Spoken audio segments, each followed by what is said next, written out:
Mr. Singleton, in your testimony, you mentioned that Europe still depends on Chinese technology, capital, and raw industrial outputs in ways that Beijing can weaponize in a future crisis.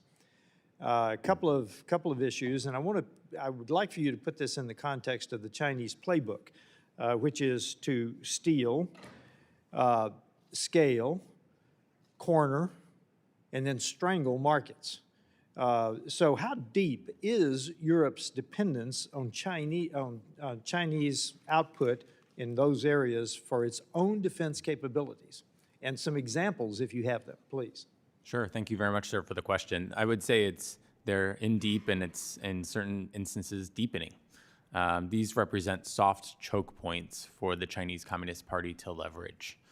There's a strategic upside here for the Chinese. Dependencies turn all of these commercial footholds into leverage. China gains insight into European systems. They get a say over their supply chains and their economic prosperity. And I'd also say they get the ability to raise or lower economic pain with little to no notice. I think they could be used in a crisis to veto European decision-making, control over, for example, European ports or logistics hubs. That could complicate the flow of forces in a crisis and NATO logistics. Telecom and data penetration, just like we've seen here with Salt and Volt Typhoon, could do the same thing. You see intelligence collection, but also opportunities for disruption in European networks. And then we can't forget the critical mineral supply chain chokehold that the Chinese are employing against us and the rest of the world right now. If you could restrict components or weaponize critical inputs, particularly as they relate to Chinese inverters and batteries and basic manufacturing, the Chinese will in effect have a veto over certain European decision-making, which will complicate our efforts broadly.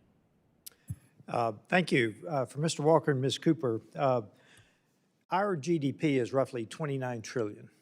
The EU GDP is roughly 20 on the order. Russian GDP is 2.8. So in light of that, all three of you, I think, said they are trying to fracture Western unity.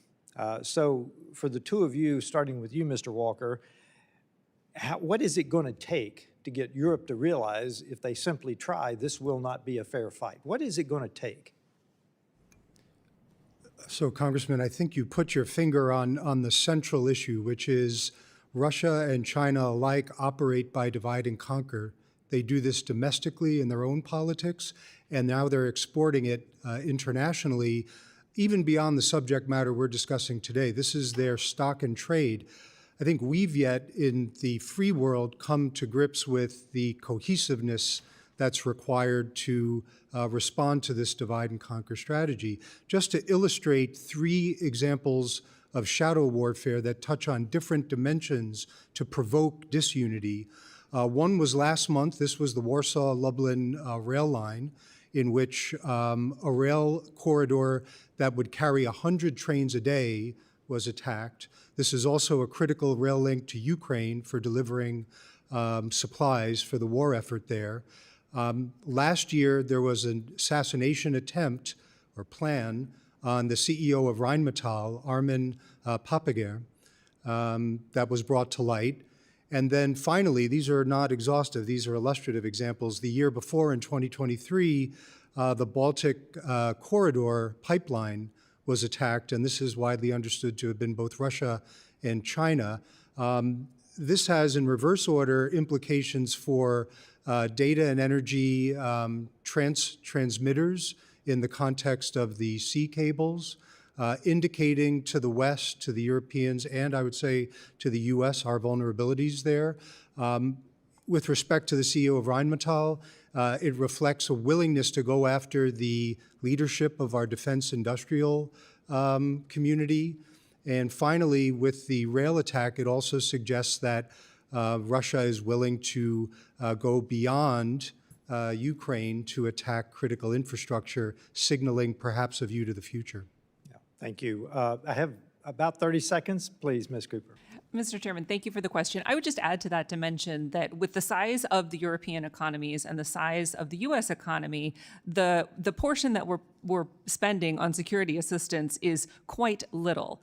And the other dimension of resources that we didn't acknowledge is the lives.